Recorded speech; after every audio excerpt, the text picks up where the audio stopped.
Uhum. Bom, então, hoje nós vamos trabalhar, continuando aí no nosso Momentos de Saúde e Consciência, né? A gente ainda está na primeira parte, que é o Momentos de Saúde.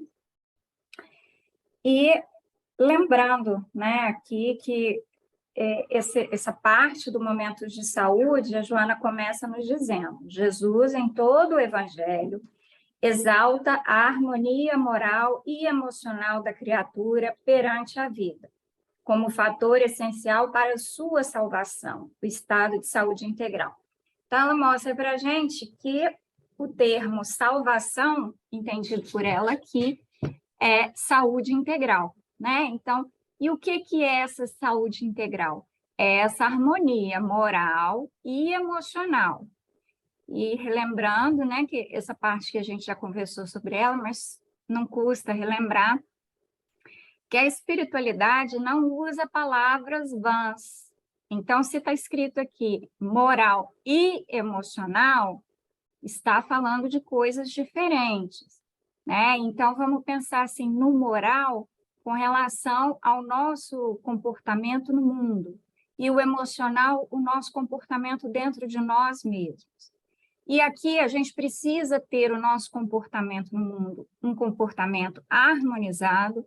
O nosso comportamento interno também precisa ser um comportamento harmonizado, e o nosso comportamento emocional e no mundo também tem que ser harmonizado, né? Então, traduzindo em miúdos, ela está falando aqui para a gente que a gente tem que viver aquilo que a gente fala, aquilo que a gente sente, aquilo que a gente acredita, né? Por isso que a gente tem que botar o nosso coração no lugar certo. Então, encontro com a realidade, né? Aí eu trouxe aqui uma imagem que eu acho que fala muito sobre o nosso momento, né? Que é um momento de realidades virtuais, né? Então, vocês estão vendo a minha tela? Uma moça com óculos de realidade virtual? Beleza. Então, é um momento de realidades virtuais, o que não quer dizer necessariamente que essa realidade virtual não seja uma realidade real, tá? A gente vai conversar mais sobre isso adiante. Então, ela introduz esse capítulo dizendo para nós: a realidade divina desperta-me para que me conheça, assim descobrindo-me e identificando-me. A minha busca já não se veste de ilusão, mas sim de certeza do próximo encontro com a realidade. Sou o que sou, caminhando para um ser ideal. Aceito e aprimoro-me. A ninguém nada exigindo, a todos amando e a mim deixando-me dominar pela realidade. Gente, essa passagem aqui por si só já valeria toda a conversa que nós vamos ter essa noite. Então, o que é a realidade divina, né? Então, nós estamos aqui lendo, estudando, frequentando esse grupo, compartilhando ideias, em busca de um pedaço dessa realidade divina. Essa realidade divina, ela nos foi pintada em obras de arte maravilhosa, ela nos foi demonstrada em músicas que nos fazem chorar ou emocionar. Essa realidade divina é algo tão belo que transcende a compreensão humana, né? Então, é aquela coisa realmente de você escutar e se emocionar, de você ver alguma coisa na natureza e sentir uma alegria tremenda. Quando isso... Eu tenho quimioterapia 11 horas. Quando isso nos acontece, é porque nós estamos diante dessa realidade divina. E o que essa realidade faz comigo? Ela me desperta para que eu me conheça. Por que ela me desperta para que eu me conheça?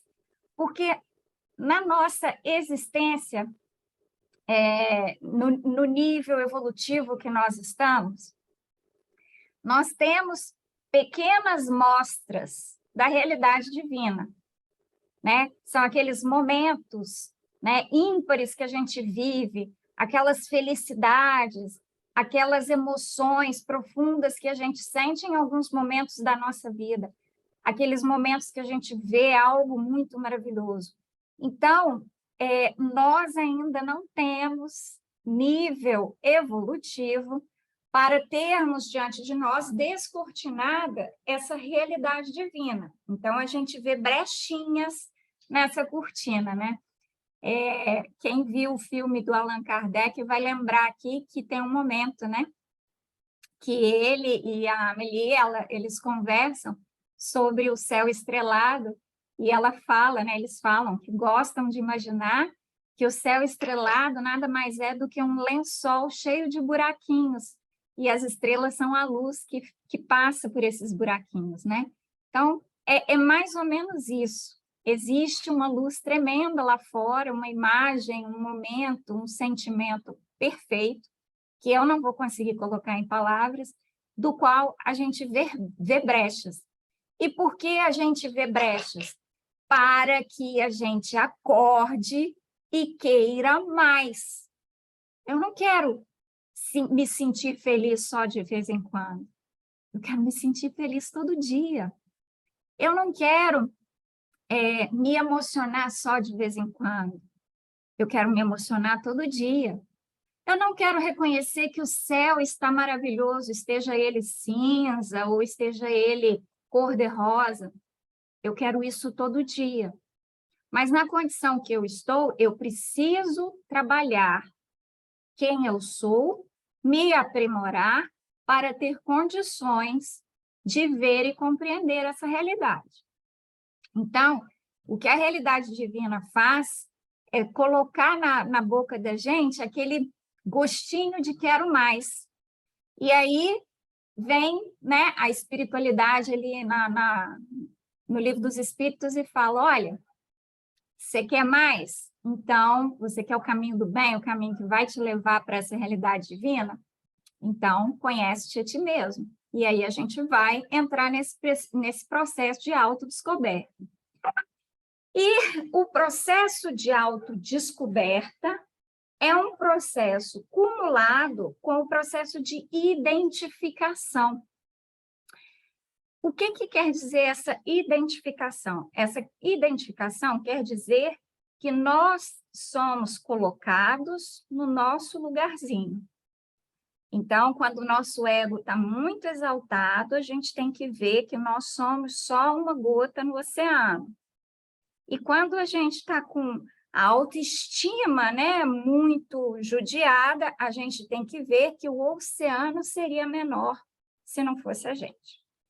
Então, identificar-se, que Jung chama na obra dele de individuação, é você reconhecer quem você é e reconhecer o seu lugar no mundo. Então, individuar-se, identificar-se, não é se separar do resto. É você se conhecer, saber quem você é, saber quais são os seus limites, quais são as suas qualidades, o que você precisa trabalhar, onde você precisa melhorar, e assim delimitar-se para saber qual é o seu lugar no mundo. Nós podemos fazer muitas perguntas nesse processo de identificação. A gente, né, uma das perguntas que eu falo que a gente tem que trabalhar muito nela é: quem é você? Se eu pedisse aqui para alguém falar e dissesse assim, por exemplo, a Jaque, eu falasse assim, Jaque, quem é a Jaque? Então, ela tem que refletir sobre quem é a Jaque. A Jaque é a mãe da Gabi? É. A Jaque é a avó do Matheus? É. Mas a Jaque é mais do que isso? É. A Jaque é uma pessoa disponível? É. É uma mulher lutadora? É. É resignada? É. E aí a gente tem que ir falando. Mas não é falar para os outros, e não é... o processo de individuação, ele não é um processo que ocorre de fora para dentro.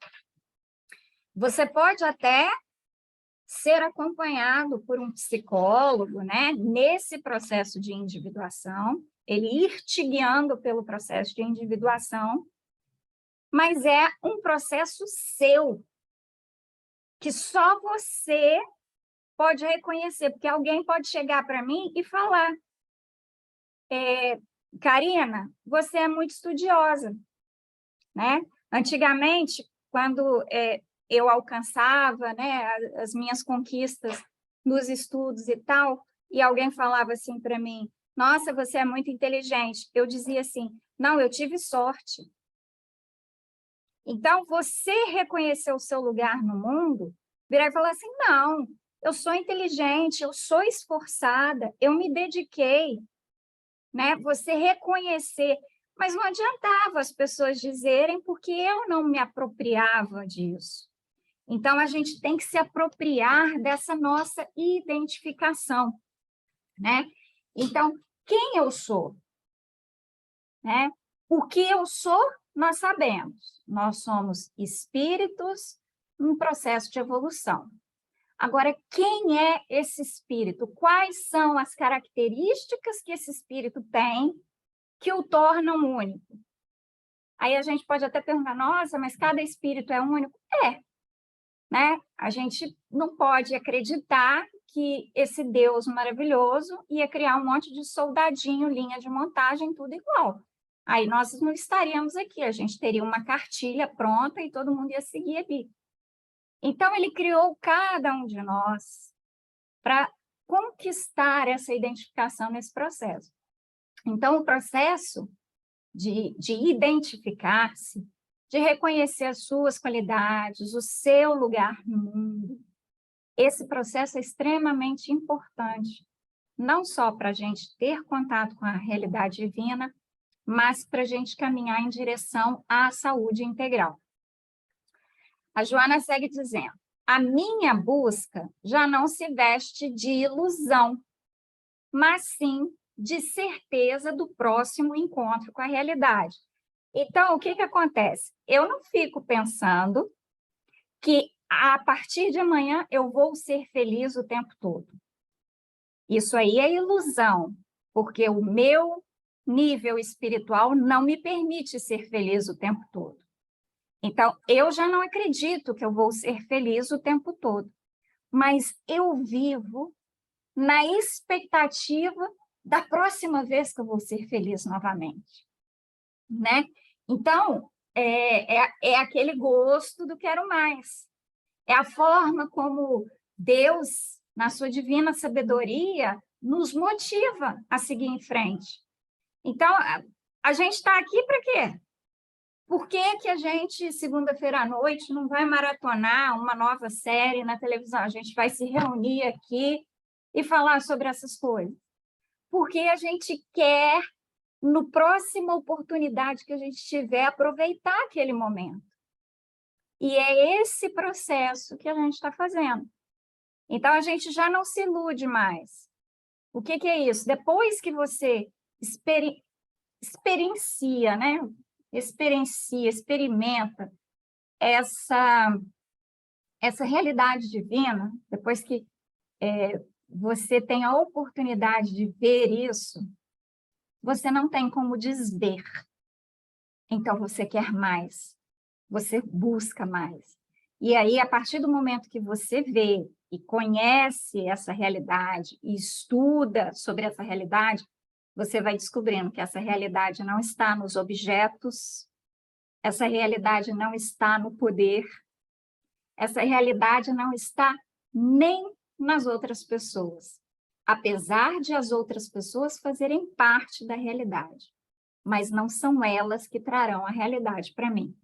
Então, viver um amor maravilhoso, ter um companheiro incrível, não vai ser ele que vai me trazer a realidade divina. Juntos, nós podemos ir em busca disso, Mas o que que muitas vezes acontece? As pessoas se frustram porque colocam a expectativa dela onde? Nesse companheiro.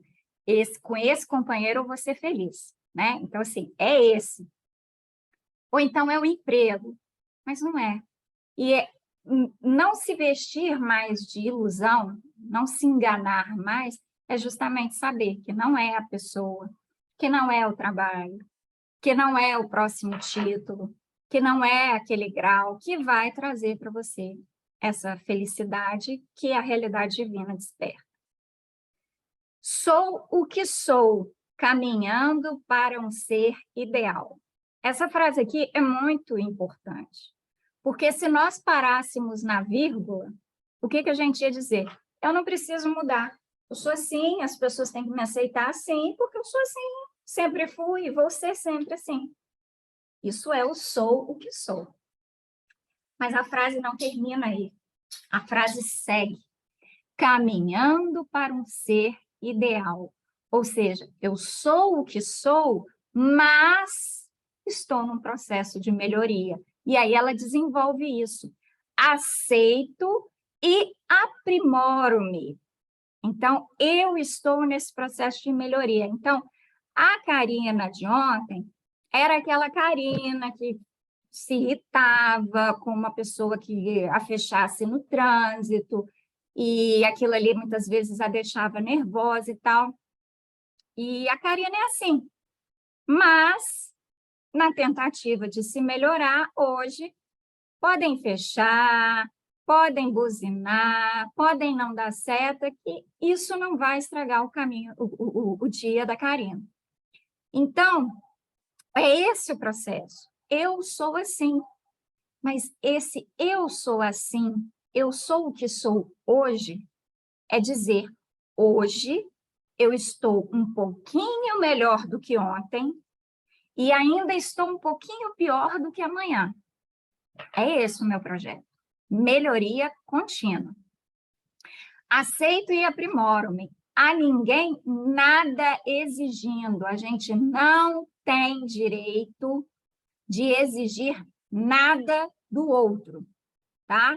Então, o que que a gente de quem que a gente pode exigir? Da gente, mas mesmo assim, essa exigência deve ser feita de forma carinhosa. Do outro, não. O outro você aceita, respeita, tolera. Isso não quer dizer que você concorda, que você acha bonito ou que você está de acordo. Isso quer dizer que você reconhece que há um limite que aquela pessoa estabeleceu e que você reconhece que é o limite dela e aceita. A todos amando e a mim deixando-me dominar pela realidade. Então, o que que é deixar-se dominar pela realidade? É deixar essa emoção, essa sensibilidade que a realidade divina traz para a gente, de onde realmente está a felicidade, de onde realmente está o amor, tomar conta de mim. Então, vamos seguir. E aí ela nos diz assim, opa. Ela fala para a gente, no início desse trecho, para a gente tomar cuidado com os disfarces do ego, né? Então, o ego, vamos pensar no ego como uma criança. E essa criança pode ser mimada, essa criança pode ser bem educada. A maioria de nós tem um ego que é totalmente deseducado. Então, ele não se comporta direito. E o que a gente vem fazendo, esse nosso exercício, a proposta de Joana, que está lastreada na proposta que Jung trouxe para a humanidade, é a de educar o ego. A gente não pode destruir o ego, ele é um dos pilares da nossa composição psíquica, mas a gente precisa educá-lo, para que ele não busque subterfúgios para se enganar, né? Para enganar a gente. Vamos falar do ego como uma terceira pessoa, mas vamos lembrar que o ego somos nós. E como que eu enfrento a realidade? superar quando ela for negativa e aprimorar quando ela for favorável. Qual é a minha realidade? Cheguei aqui, a minha realidade é desemprego. Nossa, aconteceu um desemprego aqui comigo, na minha família. É uma realidade negativa. Como é que eu enfrento? Eu aprendo com ela, eu supero essa realidade. Eu vou tentar encontrar outro trabalho, se eu não encontrar trabalho, vou cozinhar e vou vender o que eu estou cozinhando no sinal, vou diminuir as despesas da minha casa, vou fazer mudanças que são necessárias para que essa condição não seja causa de aflição. Porque se eu deixar que essa condição negativa tome conta do meu ser, ela vai causar desequilíbrio, e desequilíbrio cria doença. Da mesma forma, quando vem uma condição favorável, nossa, fui promovido no trabalho, que coisa boa, vou ter um aumento de salários, vou ter um aumento de responsabilidades, o que eu tenho que aprender com isso? Se você se desequilibrar com a parte boa, a parte favorável dessa condição, você também vai adoecer. Então, o que você tem que fazer? Você tem que receber essa condição, boa ou não, analisá-la, aprendê-la. É negativa? Vamos superar. É favorável? Vamos fazer o que é necessário para que ela seja ainda melhor.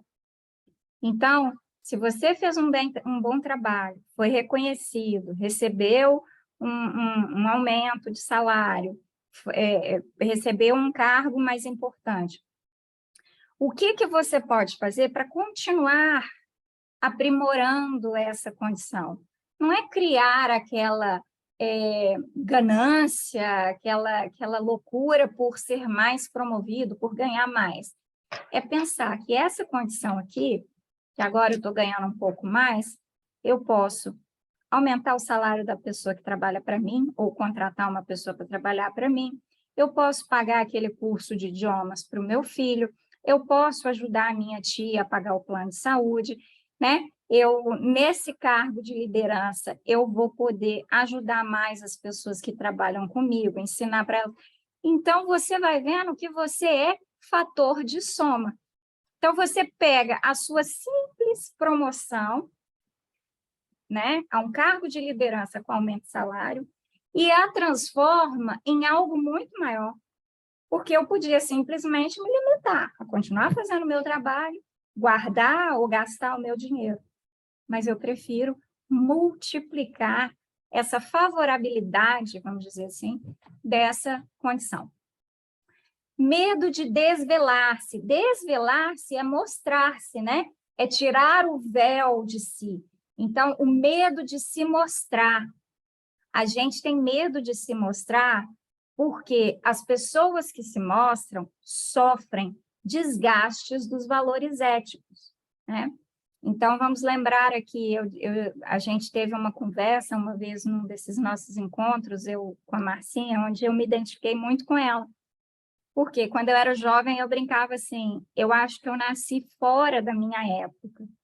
Porque muitos comportamentos dos colegas da minha época, para mim, não pareciam adequados. E muitas vezes a gente escutava a crítica, né? Nossa, você é tão careta, você é quadrada, nossa, você... E isso, a pessoa que não está preparada para vivenciar isso no mundo, o que ela faz? Ela se curva e se entrega a esses valores errôneos, né? Então, vem lá o colega da faculdade e me oferece um baseado. Eu digo, não, não curto, obrigada. Ah, você já experimentou? Não, nunca experimentei, não tenho curiosidade. Ai, nossa, você é tão careta, vai aí, porque aí você vai ficar mais solta e legal. Eu falei assim, eu não preciso ficar mais solta e legal, tá bom assim. E pronto. Mas tem gente que fica, ah, tá bom, então só dessa vez, né? E aí vai criando esse bem-estar de mentirinha, né? Ah, tá bom. Ah, não, já, mas eu passei mal, invento uma história. Ah, eu já fumei sim, mas eu passei muito mal e tal. e não fala, não, eu não fumo, porque eu não preciso disso. Eu não tenho interesse nisso. Não faz diferença na minha vida. O que isso oferece, eu não tenho interesse. Então, assim, a Joana aqui, ela chama atenção para a questão da transferência, que causa angústia e agressividade, né? Eu até fiz uma pesquisa e depois, aqui na hora do nosso bate-papo, eu vou pedir a Verinha, se ela puder falar um pouquinho mais para a gente sobre transferência e projeção, né? A gente vai entrar um pouquinho nisso. Mas a transferência, ela tem uma relação de identificação com o grupo. Então, na transferência, eu, né, vou encontrar esse lugar. Então, para pertencer a esse grupo, para me sentir parte desse grupo, eu tenho que me comportar de uma certa forma. E na projeção, eu já busco no outro realidades minhas. Mas, mais tarde, a gente vai ver isso aí com um pouco mais de cuidado. Ela segue dizendo, os desejos subconscientes, mascarados, reprimidos por falta de valor moral e expressados com nobreza. Então, o que é isso aqui? A falsa modéstia, né? São aqueles desejos subconscientes, né? Desejos subconscientes mascarados. O que é isso? Vaidade. É aquela pessoa que se comporta, né, querendo mostrar alguma coisa, né? Nossa, ela é tão boa, ela faz isso, ela faz aquilo, nossa, né? Eu falo muito de livro, tá, gente? Mas é porque eu gosto muito de livro. Mas tem gente que adora tirar foto de livro, que está lendo um livro, ou que postar na rede social, que lê um livro e tal. E muitas vezes a pessoa nem leu, ou se a pessoa leu, às vezes não aproveitou nem 80% do livro, mas ela tem um desejo subconsciente de ser reconhecida como uma pessoa inteligente, culta, só que aí ela mascara isso, né? Ou então ela reprime, e aí ela vai adotar uma posição mais agressiva. Então, por exemplo, aquela pessoa que gostaria de ser reconhecida como uma pessoa bonita, atraente, tudo, mas ela está fora dos padrões sociais, ela começa a ter um comportamento totalmente oposto de agressão. Então, assim, ela não vai fugir do padrão social por inteiro, porque ela quer fugir do padrão social por inteiro, ela quer confrontar esse padrão social. Então, ou a gente se angustia, ou a gente se torna agressivo. E aí a gente começa a projetar no outro para combater aquilo que a gente não está bem conosco mesmo. Então, né, hoje aqui, por exemplo, eu ainda estava fazendo uma reflexão aqui antes da reunião começar, porque eu tenho uma vizinha aqui que é extremamente barulhenta. Mas barulhenta, assim, de sair na rua e ela conversa aos gritos. E é interessante, assim, é tão evidente a coisa que ela conversa com uma outra vizinha e você não escuta o que a outra vizinha está falando. Você escuta só aquele zum, zum, zum, mas o dela, não. E, assim, é meu entendimento, né? Eu sinto isso, me incomoda demais, é agressivo demais. Mas hoje eu parei para pensar que, gente, será que ela tem... Às vezes ela tem algum problema de surdez. Eu não sei. Muitas vezes as pessoas que falam muito alto têm problema de surdez. Ou então ela tem algum problema que ela sente necessidade de chamar atenção. Ou então incomoda ela o fato de que eu nunca vou lá para dizer, olha, você pode conversar mais baixo, eu estou trabalhando coisa parecida. Eu não sei. Mas hoje a minha reflexão foi, eu sou assim com as outras pessoas, eu faço coisas que incomodam as outras pessoas, e é claro que eu faço. E eu preciso buscar e identificar essas coisas. Não adianta, eu projetei nela aquilo que me incomoda demais, que é essa falta de respeito pelo outro. Não significa que eu tenha o mesmo comportamento, né? Aquelas pessoas que dizem assim, ah, você briga muito com fulano é porque você é igualzinha a fulano. Gente, quando alguém falava isso para mim, meu sangue, como diz o povo do interior, meu sangue taiava, né? Era uma coisa assim, porque eu olhava e via que realmente, na minha mente, eu não conseguia me identificar com aquela pessoa. Até que eu descobri que nem tudo que te irrita na pessoa significa que você também tem isso, que você está reclamando daquilo que você vê no outro. Não. Significa que você está exigindo do outro, está esperando do outro algo que ele não pode te dar. E isso vai te deixar frustrado. Muitas vezes, esse algo que você deseja no outro é algo que você também não está oferecendo. E aí é uma identificação, sim, mas não necessariamente sim. Então, o que acontece? A crítica. Acontece a crítica, igual eu falei aqui, do coleguinha que fala, ah, Karina, mas você é careta, você é ultrapassada e tal.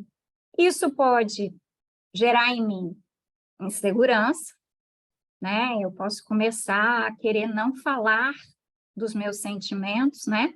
Então, é muito comum, muitas vezes, a gente não falar das nossas crenças, né? Eu já contei para vocês que lá no meio da neurociência, né, lá da UFMG, as pessoas que acreditam em Deus preferem não manifestar abertamente isso, preferem não chegar e falar assim, não, mas eu acredito em Deus, eu acredito em livre-arbítrio. Porque a maioria dos cientistas olham para você e falam assim, nossa, tadinha, tão ignorante, né? E eu, do meu lado, penso a mesma coisa. Nossa, tadinhos, tão ignorantes. Só que eles estão em maioria naquele ambiente. E muitas vezes, quando a gente se encontra num ambiente assim, a gente se sente inseguro e começa a parar de falar sobre as nossas crenças. E às vezes a gente até se policia para não se comportar tão naturalmente. E isso está errado. Certa vez eu escutei assim que os católicos que são, né, realmente professantes, né, eles rezam o texto, eles se reúnem, eles fazem, tem lá as coisas, quermesse, sei lá, eu não sei os nomes, mas tem lá aquele monte de coisa que eles fazem. E eles divulgam, eles chamam, e o pessoal que trabalha, atua realmente, movimenta isso. Os crentes, a mesma coisa, eles têm lá os grupos de estudo deles, né, as células, como algumas igrejas chamam e tal, tem os grupos de estudos, eles saem para evangelizar, vamos dizer assim, né, eles chamam de evangelização, mas é um pouco mais do que isso, porque eles tentam, né, fazer uma conversão das pessoas. Mas e o espírita? A gente vai lá na casa, a gente faz o nosso trabalho, a gente faz a nossa tarefa e a gente vive de bem. Mas e o que você tem feito para divulgar a sua crença? Para divulgar o espiritismo? Você tem conversado com as pessoas sobre isso? Você tem passado adiante os seus ensinamentos? Então, por exemplo, às vezes eu tenho uma tia, ou eu tenho um primo, ou eu tenho um parente que eu tenho contato e que ele não frequenta, ele não sabe muito bem o que acreditar, e eu gosto de sentar com ele, contar de algum livro que eu li, contar de alguma coisa que eu aprendi. Isso é uma forma de você divulgar esse ensino. E isso, gente, nós fomos chamados a isso. O Evangelho segundo o Espiritismo tem uma passagem que diz para a gente se instruir e sair pelo mundo multiplicando esse conhecimento. Então, ensine, compartilhe, né? Escreva, né? Encontre formas de divulgar o seu conhecimento espírita. Aí, né, ela segue dizendo, né, que essa questão da insegurança pode levar a gente a um autodesprezo ou a agressão, que são aqueles comportamentos que eu coloquei aqui para vocês. Então, é aquela humildade exagerada, né? É aquele desejo subconsciente do reconhecimento, né? Aquela passagem do rico que vai lá e, na hora de ofertar, eu esqueci o nome do negócio, acho que é com G lá, o nome do lugar onde deposita lá o dízimo. E aí ele solta, assim, para fazer bastante barulho, para todo mundo ver e tal. É um desejo mascarado de ser reconhecido como alguém de grandiosos valores, mas ele esvazia de valor ético a atitude dele. Aquele que sempre encontra justificativa para os próprios erros, teme-se. Então, eu tirei nota ruim na prova porque a professora cobrou uma coisa que ela não tinha dado. Eu tirei nota ruim na prova porque a vizinha estava fazendo uma reforma e eu não consegui ficar em silêncio para estudar. Eu tirei nota ruim na prova porque no dia teve uma briga na escola e eu fiquei muito nervoso. Mas e você? E a sua parte? E a sua responsabilidade na nota ruim na prova? Se a vizinha estava fazendo barulho, por que você não procurou outro lugar? A professora não deve ter cobrado matéria que ela não ensinou. Se ela cobrou, você tem direito de reclamar. Os colegas se desentenderam? Cadê o seu equilíbrio para você se manter equilibrado para poder fazer a prova? Então, a gente tem medo de olhar para dentro e descobrir que a responsabilidade não está fora da gente.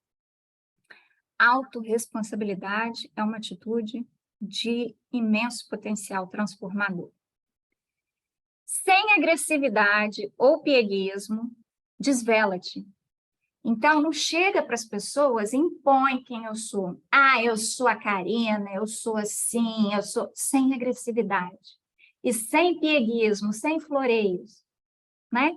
Desvela-se, mostra quem você é de verdade, né? Sorria quando você acha que a coisa é boa, entristeça-se, fica sério. Mostre-se. Mas mostre-se sem agressividade, sem pieguismo, nem um extremo, nem outro. Respeite o tempo e as necessidades do outro. Olha a questão da exigência. O outro não tem condições de me dar aquilo que ele não está pronto para me oferecer. Então, eu não tenho o direito de esperar isso dele. Seja referência. Então, toda vez que a gente perguntar, que a gente analisar, eu sou assim, essa é uma característica minha. Essa característica sua serve de referência para os outros? Porque o seu comportamento vai ser espelhado. Então, não serve. Então eu vou melhorar isso aqui, porque eu quero ser uma pessoa melhor, que sirva de referência.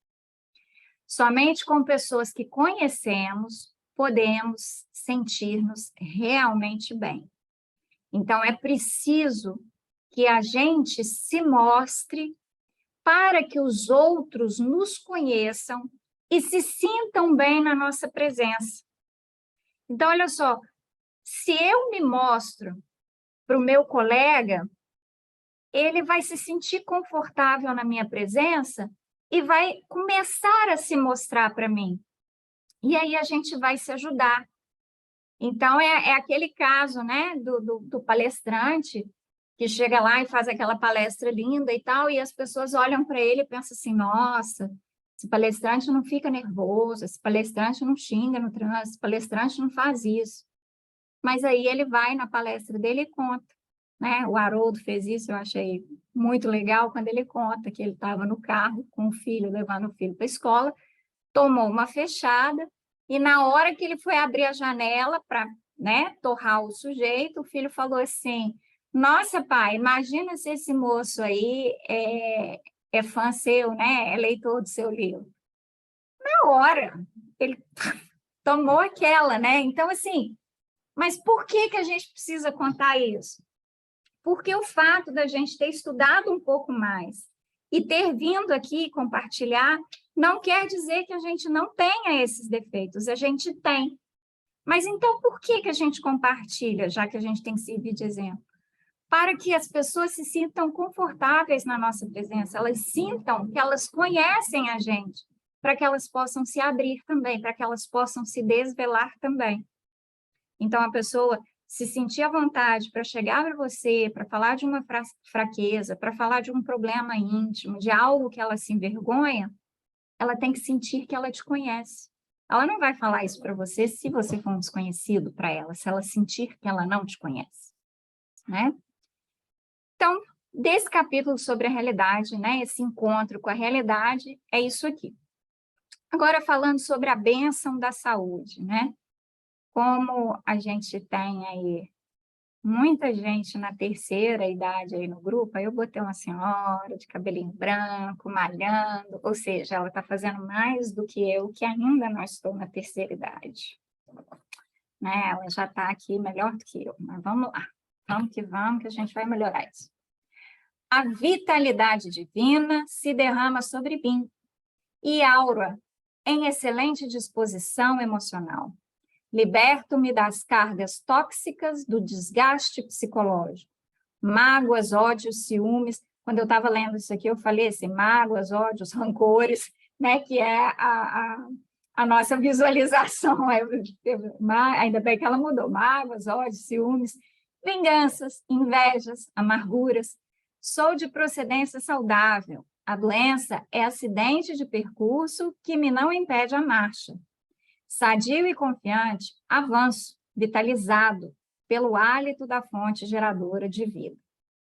Esse aqui a gente vai entrar um pouco mais no texto.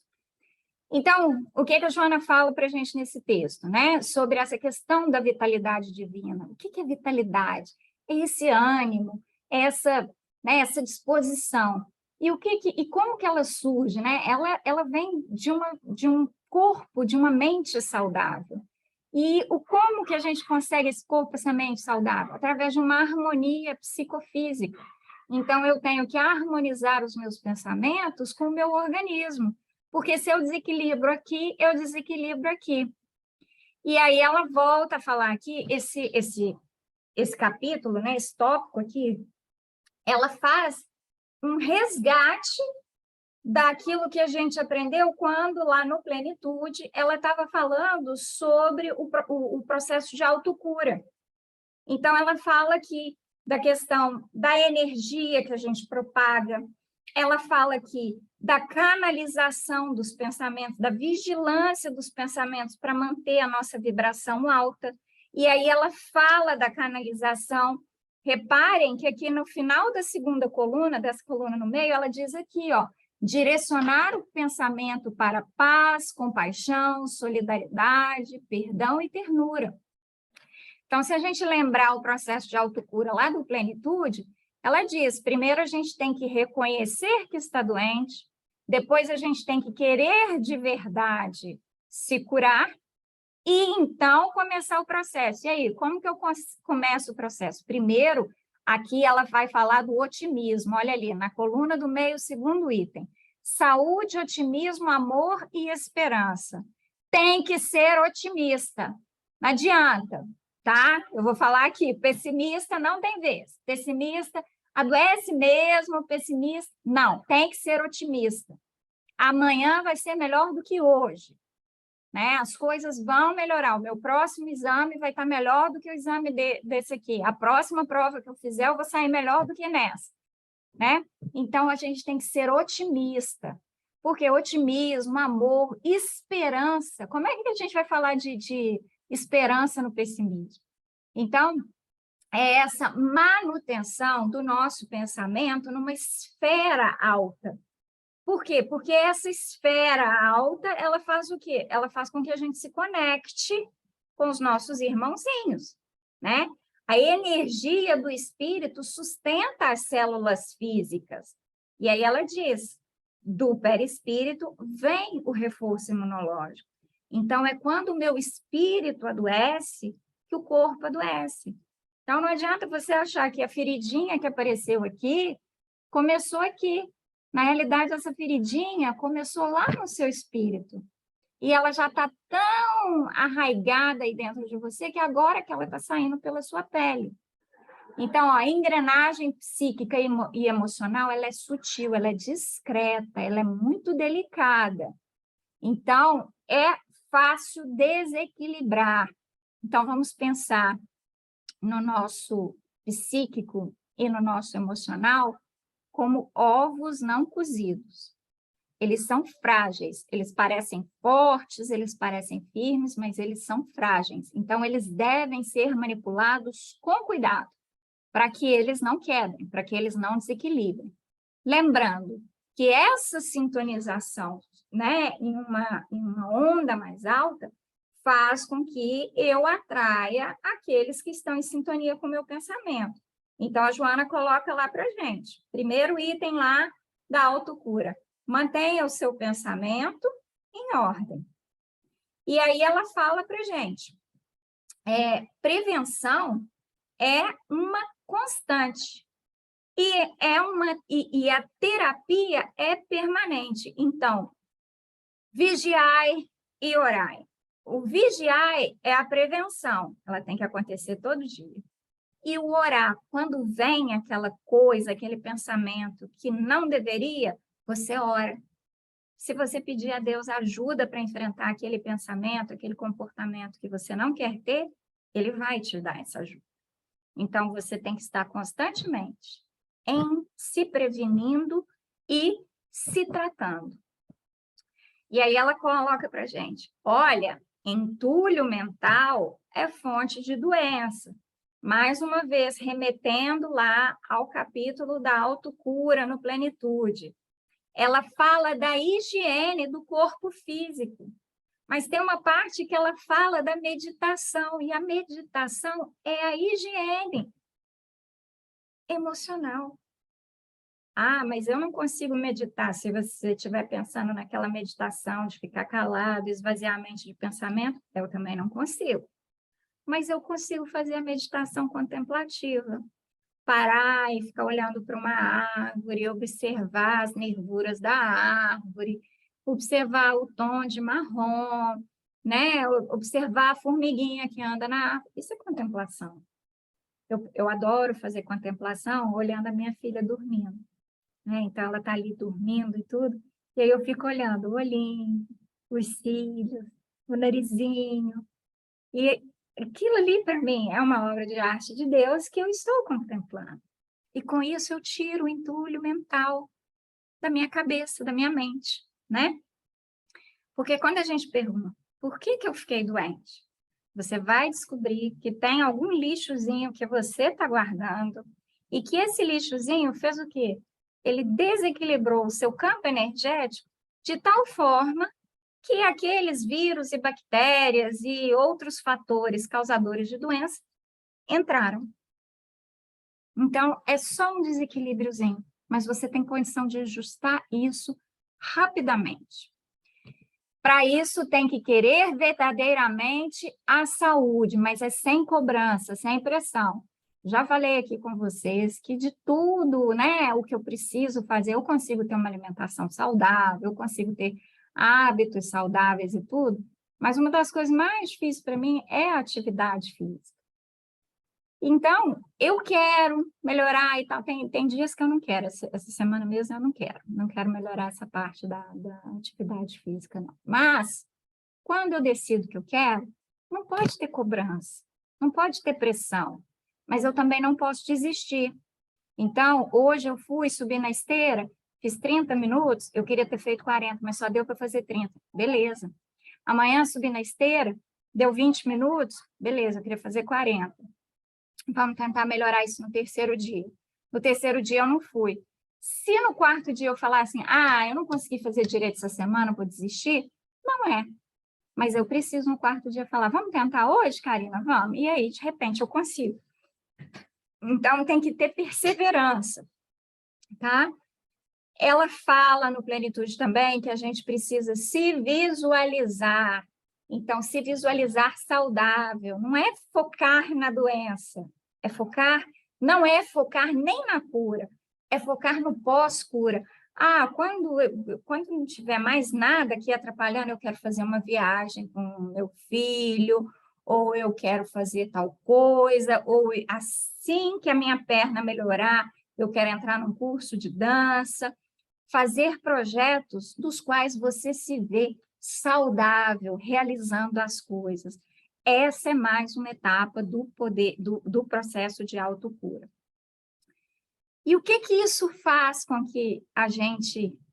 o que isso faz acontecer na nossa vida? Quando a gente vigia os nossos pensamentos, quando a gente dirige os nossos pensamentos para coisas boas, quando a gente limpa o nosso entulho mental, quando a gente se visualiza bem, a gente restabelece a nossa conexão com Deus, que é mais um passo do processo de autocura. E que é daqui que vem realmente o significado da palavra religião. Vem do latim de religare. Então, é se ligar novamente. Eu botei ali, ó, religar-se com Deus. Então, se reconectar com Deus. E para encerrar, o que ela fala para a gente? O que ela nos dá de orientação? Olha para a doença e fala o seguinte: essa doença aqui, ou ela é uma prova abençoada, uma prova que veio para testar os meus valores éticos e para melhorá-los, ou ela é uma expiação oportuna, né? A Joana estabelece essa diferença de prova e expiação no seguinte sentido: a prova é automelhoria e a expiação é colheita de uma semeadura, tá? Então, assim, quando você pensa na prova, você não pensa em nada que tenha acontecido antes. Você pensa que você tem um valor ali, olha, eu alimento o valor ético da honestidade. E aí, o que vai aparecer para você? Você vai ter que ir no dia 24 de manhã no shopping comprar um presente de Natal. 24 de dezembro de manhã, você vai ter que ir no shopping comprar um presente de Natal. Vai olhar para todos os lados e a única vaga que vai ter, na realidade, a única não, vão ter 3 vagas, uma do lado da outra, é de idoso. E você não, que idoso não dá, porque esse grupo aqui é cheio de idoso. É de grávida, e você não está grávida. E aí? Para na vaga ou não para na vaga? Olha a prova. Se você começar a parar na vaga, a mostrar a carteirinha falsa de estudante para poder ganhar um desconto, a mentir para as pessoas e tal, e isso vai trazer para você uma doença. Para você provar esse valor que você está tentando desenvolver. Então, a prova abençoada ou a expiação oportuna. Então, a doença vem para a gente fazer a colheita que a gente precisa fazer. Então, assim, muitas vezes eu digo, né? Colhe logo, que é para ficar livre, né? Igual quando alguém fala para a gente assim, aquele parente que você não gosta e tal, resolve isso com ele, senão você vai voltar na próxima encarnação. É uma expiação isso aqui? Então, vamos expiar logo aqui, resolver isso para não ter que voltar de novo desse jeito, tá? Então, é uma expiação oportuna. Se você está saudável, aproveita o ensejo para te preservares, produzindo mais e melhor. Então, você fez todo esse processo, vigiou seus pensamentos, direcionou os pensamentos, se visualizou saudável, se ligou com Deus, fez a sua higiene mental, e aí você readquiriu a sua saúde. Aí você readquire a sua saúde, aí dá um pouco, você começa a ter pensamentos ruins, você para de vigiar seus pensamentos, você para de fazer a sua higiene mental, você para de se reconectar com Deus. Olha só, você entrando de novo no processo de adoecimento. Então, esse processo aqui, ele é permanente, prevenção constante. Então, se você readquiriu a saúde, se preserve para cada vez estar melhor. Então, se você readquiriu a saúde com esse comportamento, mantenha os comportamentos e até desenvolva-os mais. Se você está enfermo, agradece a Deus e amplia os horizontes mentais do amor para te recuperares, hoje ou mais tarde, seguindo adiante em paz e confiança. Não adianta ter raiva, se rebelar, ficar de mau humor. Doente que faz isso só causa dissabor para a família, para as pessoas que têm que tratar com ele. Não tem nada melhor do que um doente que é tranquilo, é bonzinho, que não está revoltado, né? Então, assim, ai, mas eu nunca pensei que eu ia ter que usar fralda geriátrica e tal, não sei o quê. Olha só, que bom que tem fralda geriátrica, que bom que você tem condição de adquirir a fralda geriátrica, que bom, porque antigamente não tinha, você ia fazer nas calças, ia passar vergonha, você não tinha dinheiro, né? Ou você não tinha quem trocasse. Olha que coisa boa, você tem alguém que te troca. Então, é isso que ele está dizendo. Enfermo, agradece a Deus, porque ou você está numa prova, ou você está numa expiação, e amplia seus horizontes mentais.